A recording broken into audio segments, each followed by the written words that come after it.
Are you someone that's always looking to find more balance in your life? I feel like this is a mantra that I have lived with for many, many years. And I just hosted a series throughout the month of March. All of the events that I hosted were about balance. I felt like it was appropriate time to start talking about this because as spring is starting, I feel like more gets added onto our plate. If you have a yard, you start doing yard work. If you have children who are in sports, they start those sports again. Maybe I'm just talking about my own life, but maybe it relates to you too. But it just feels like things get busier than they were in the winter. And so we keep adding all these things on, and then we're like, I just need more balance. And we hear this word all the time, work-life balance. We have to always balance, or we have to be in balance with ourselves and have more fun and have the thing. And so we're constantly trying to balance. But here's a thought that I had started talking about to the women who were coming to the event. And that is, instead of asking yourself about balancing all these different things, because there's always balls in the air and then we're always dropping something, right? And then we feel guilty about it because we dropped the thing. Now it's on the floor. Maybe it's broken. Maybe we forgot about it altogether. Whatever that looks like. And then we feel guilty because we're not in balance. But instead of trying to be balanced in that way, here's a thought for you.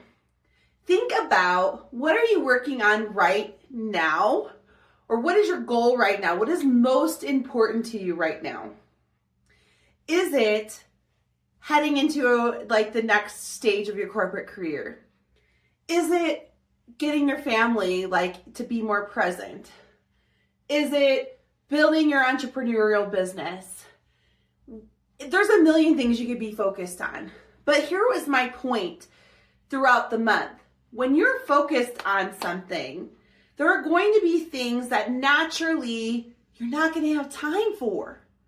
If you're focused on building your career and getting a promotion, your family life might suffer some during that, right? Because you're putting in more hours at work and you're doing the thing and saying yes to all of those things that take you away from your family.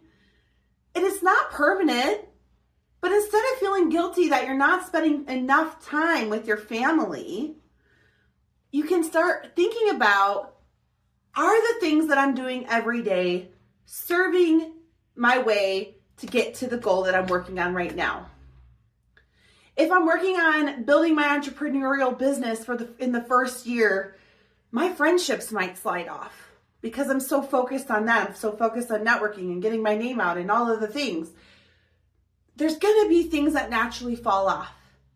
And so I want you to think about that. So instead of balancing all the balls of all the things that you think that you need to do, because something's going to fall, instead of doing that, think about this instead. Think about, am I doing the things that are getting me toward the goal? And if you are in balance of where you are right now. Stop punishing yourself for the balls that are falling on the floor and instead recognize that those things are falling off because you're focused on something else right now. And it's okay. You can get those balls back later when your goal shifts and you're going to work on something else instead. That is my message today, and I hope you got something out of it. Let me know, what are your goals? And what are you going to do to focus on those during this spring season? Comment that down below.